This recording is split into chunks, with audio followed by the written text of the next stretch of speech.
اهدنا الصراط المستقيم صراط الذين أنعمت عليهم غير المغضوب عليهم ولا الضالين آمین۔ جب بھی سورہ فاتحہ ختم ہو آمین کہنا چاہیے۔ آمین کے معنی ہے کہ اللہ ایسے ہی فرما، جو اوپر عرضی ہم نے پیش کی ہے اسے قبول فرما، ایسے ہی فرما۔ اسی لیے لفظ آمین ہر دعا کے بعد پڑھنے کا ہوگا۔ اگر آپ نماز کے بعد دعائیں مانگ رہے ہیں تو بھی ہم کہتے ہیں آمین، یعنی ایسے ہی فرمائے جو عرضی پیش کی گئی ہے اسے قبول فرما۔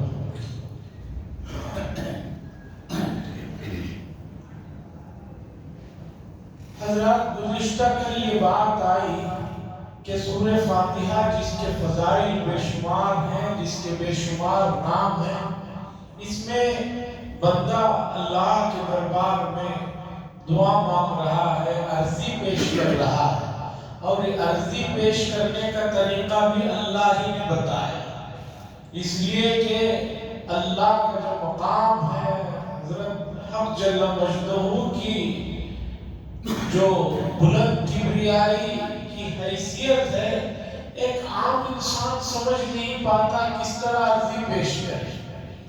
ہم معمولی حکومت کے کاموں میں دیکھتے ہیں کہ فارم بنا ہوا رہتا ہے، اس میں ہمیں لکھا ہوا طریقہ بتایا جاتا ہے، اس طرح فارم دینا ہے، اس میں صرف نام بھرتی کر کے دے دینا ہے، پورا مضمون اوپر لکھا ہوا رہتا ہے، سبجیکٹ اوپر لکھا ہوا رہتا ہے، نیچے لکھا ہوا رہتا ہے۔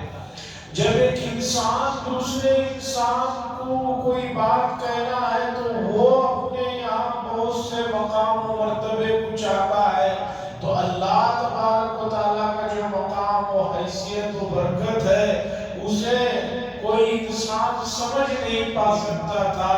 اللہ نے کرم فرمایا، انبیاء کے ذریعے سے کس طرح اللہ کے دربار میں عرضی دینا ہے وہ ہمیں بتایا۔ کل میں نے بات بتائی تھی کہ بندہ دعا کرتا ہے کہ اہدنا الصراط المستقیم، کہ اللہ مجھے سیدھا راستہ دکھا، صراط الذین انعمت علیہم، ان لوگوں کا راستہ جن پر آپ نے انعام فرمایا۔ انعام کن لوگوں پر فرمایا؟ قرآن نے بتایا کہ 4 قسم کے لوگ ہیں جن پر اللہ کا بہت زیادہ انعام اور اکرام ہوا۔ پہلے نمبر پر من النبیین، انبیاء پر، دوسرے نمبر پر صدیقین، تیسرے نمبر پر شہداء، چوتھے نمبر پر صالحین۔ انبیاء کی بات چل رہی تھی اور میں نے صرف حضرت ابراہیم علیہ السلام کے پاس اور ایک واقعہ سنا کر بات ختم کر دی۔ حضرات انبیاء جو تقریباً 1,24,000 آئے یا 1,80,000 آئے، قرآن مجید نے ان میں سے 25 کے ناموں کو ذکر فرمایا اور یہ کہا کہ اور بھی ہم نے بہت سے انبیاء اور رسول بھیجے ہیں۔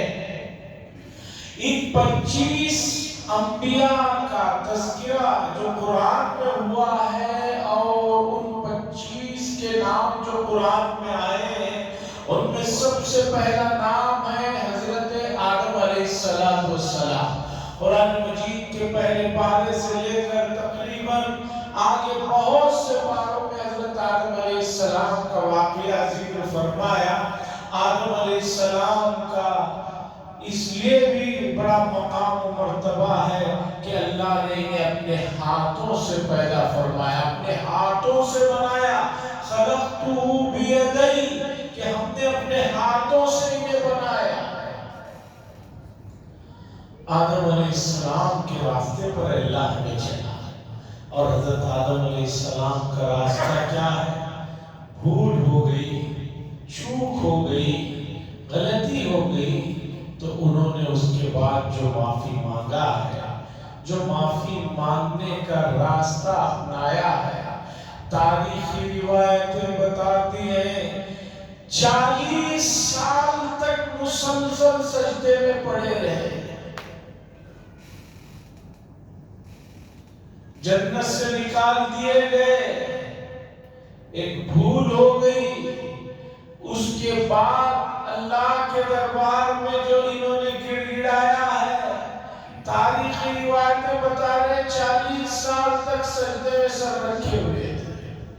اور جب تک اللہ تبارک و تعالیٰ نے معاف نہیں فرما دیا، تب تک چہرے کو آسمان کی طرف نہیں اٹھا کر دیکھا، شرم و حیا کی وجہ سے. یہ ہمارے والد محترم ہیں، ہم ان کی ہی اولاد ہیں.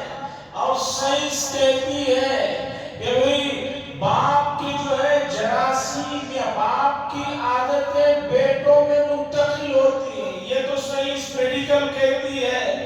تو حضرت آدم ہمارے جد امجد ہے، والد محترم ہے، تو کچھ نہ کچھ ان کی چیزیں ہم میں بھی آنی چاہیے.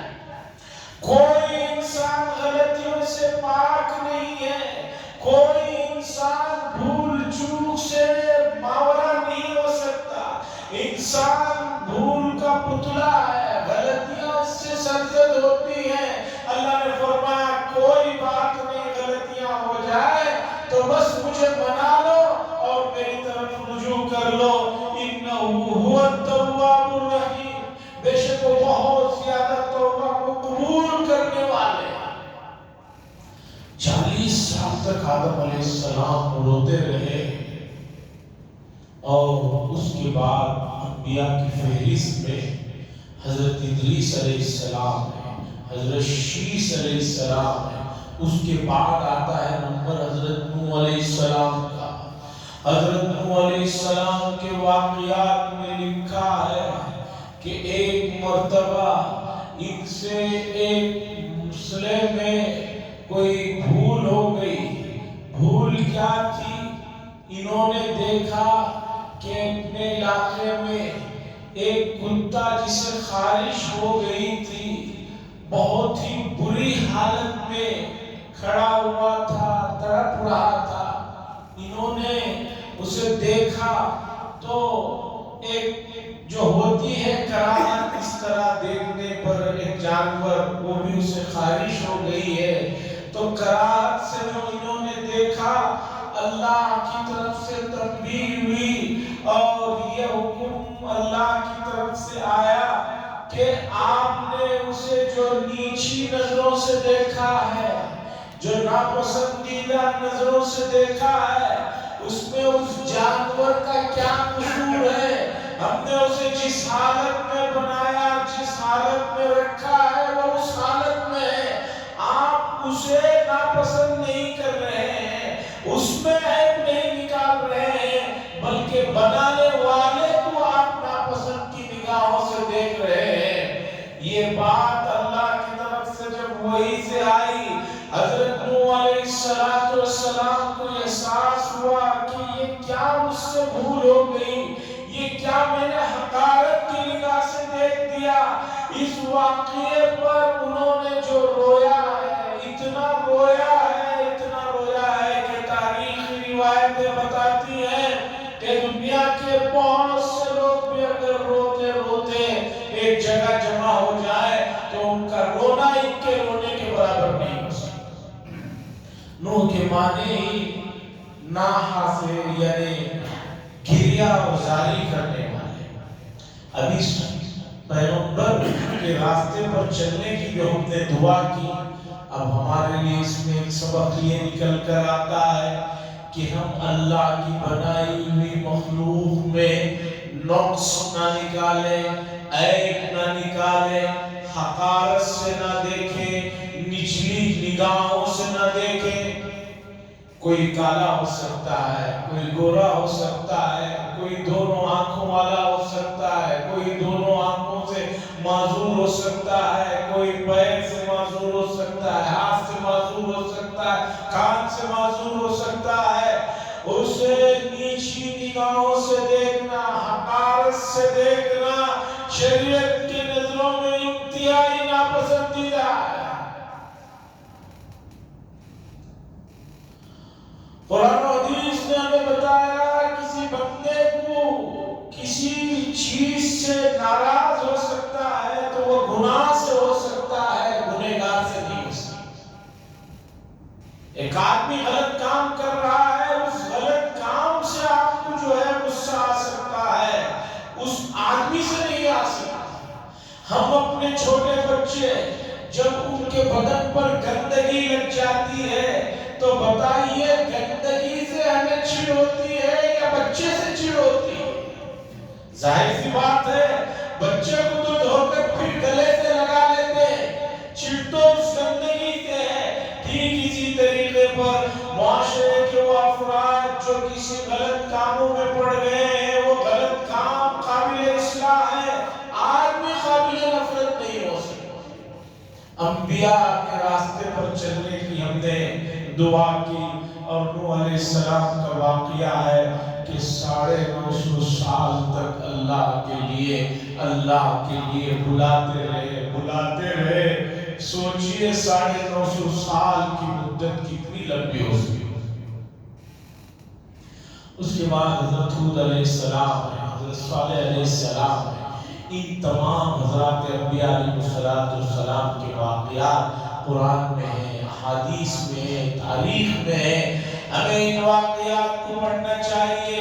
ہر نبی کی زندگی میں ہمارے لیے کوئی نہ کوئی ایسی بات ہے، خاص طور پر نکتے کی، جسے سمجھنے کی ضرورت ہے۔ ایوب علیہ السلام کا تذکرہ قرآن نے کیا، اور دیکھیے کہ ایوب علیہ السلام کتنی بڑی آزمائش میں پوری طرح اترے ہیں۔ یہاں امت کا حال یہ ہے کہ تھوڑی سی ٹھوکر بھی لگ جاتی ہے، تھوڑا سا نقصان بھی ہو جاتا ہے، تھوڑی سی بیماری آ جاتی ہے، کوئی رشتہ دار چل بستا ہے، آدمی جو ہے اللہ کے ساتھ بدگمانی کے مرض میں مبتلا ہو جاتا ہے۔ حضرت ایوب علیہ السلام کا واقعہ دیکھیے کہ ان کے ساتھ ان کے تمام لوگ رخصت ہوتے رہے، جائیداد سب ختم ہو گئی، مرض میں جو ہے آگے یہاں تک حالت ہو گئی کہ لوگ جو ہے حضرت ایوب علیہ السلام سے ان کی حیثیت ختم ہو جانے کی وجہ سے دور ہونے لگے، کہ اب ظاہری طور پر ایوب علیہ السلام سے کوئی مال و دولت ملنے والی نہیں ہے، یہ سوچ کر ان سے دور ہونے لگے۔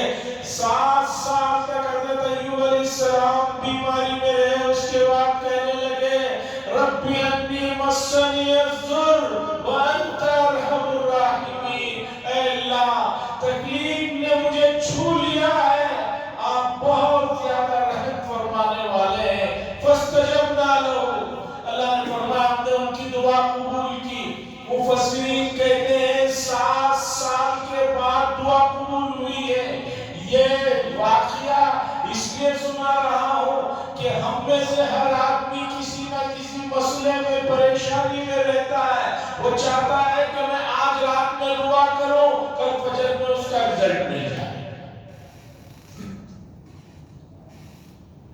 بہت سے نوجوانوں کو میں دیکھتا ہوں بڑے پابند رہتے ہیں نمازوں کے، روزے کے، تلاوت کی، پھر اچانک مل کر پوچھو تو بتاتے ہیں 15 دن ہم نے اہتمام سے نماز پڑھی، روزے رکھے، تلاوت کی، لیکن جو اللہ کے سامنے فرمائش کی وہ فرمائش پوری نہیں ہوئی، اس لیے ہم نے آنا چھوڑ دیا۔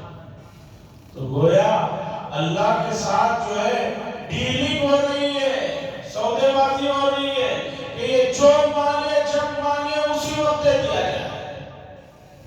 حاضرین اکرام، یہ بے صبری، یہ بے اطمینانی، یہ امت مسلمہ کا جو ہے مزاج نہیں ہے۔ امت مسلمہ کا مزاج ہے حضرات انبیاء والا مزاج، خاص طور پر رسول اللہ صلی اللہ علیہ وسلم کا مزاج۔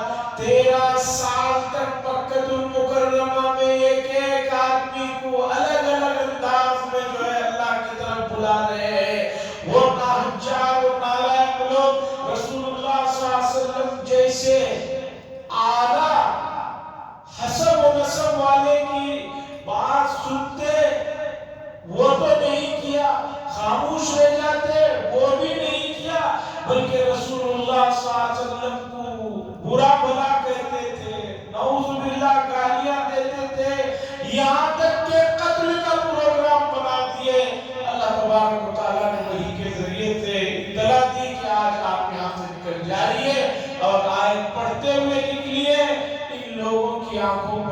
کچھ اس کا اثر نہیں ہوگا، اللہ کے نبی صلی اللہ علیہ وسلم وہاں سے نکل جائیں گے۔ ایسی نبی کی امتی ہے، ہمارا کام ہے صبر کرنا اور صبر کی پریکٹس کے لیے ماہ مبارک کو بڑا عمل کرنا ہے۔ یہ مہینہ جو ہے صبر کا ہے، غم خواری کا ہے۔ اس کی جو عادت چھوٹ گئی ہے 11 مہینوں میں، اس کے لیے یہ مہینہ اللہ نے عنایت فرمایا۔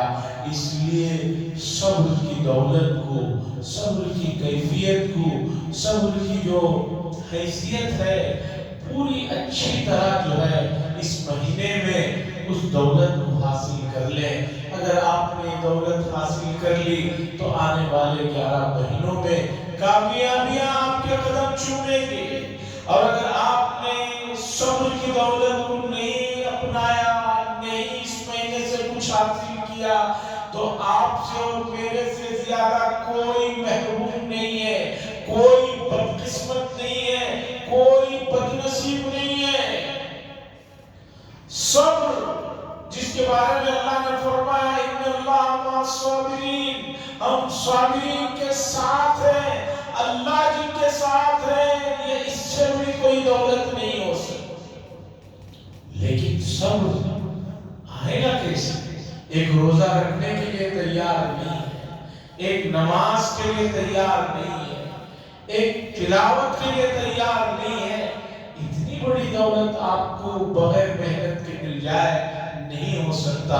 اس کے لیے آپ کو سب سے پہلے روزوں کی پابندی کرنی ہوگی۔ بہت سارے لوگ صرف سیٹرڈے سنڈے کو روزہ رکھتے ہیں کہ چھٹی ہے، باقی دنوں میں روزے ختم۔ اور بہت سے لوگ پوچھتے ہیں بڑے روزے کب آ رہے؟ ہر روزہ بڑا ہے، کوئی چھوٹا نہیں ہے، ہر روزہ بڑا ہے۔ اور حدیث نے بتایا ایک روزہ بغیر کسی شرعی عذر کے کوئی چھوڑے، پورا سال بھی روزے رکھے، اس ایک روزے کا ثواب وہ حاصل نہیں کر سکتا۔ اس لیے خدا را روزوں کی پابندی کیجئے اور 5 وقتہ نماز جماعت کے ساتھ پڑھنے کی پابندی کیجئے۔ تیسری چیز ہے گناہوں سے بچ جائیے۔ تقویٰ نام ہے بچنے کا، گناہوں سے بچنے کا۔ تقوی کی اور تفصیلات انشاءاللہ اگلی مجلس میں رکھوں گا۔ وآخر دعوانا الحمدللہ رب العالمین۔ لک الحمد والشکر یا اللہ، اللہم صلی علی سیدنا شفیعنا نبینا حبیبنا مولانا محمد بارک وسلم۔ ربنا آتنا فی الدنیا حسنہ وفی الآخرۃ حسنہ وقنا عذاب النار۔ صلی اللہ تعالی وسلم علی خیر خلقہ محمد وعلی آلہ وصحبہ اجمعین والحمدللہ۔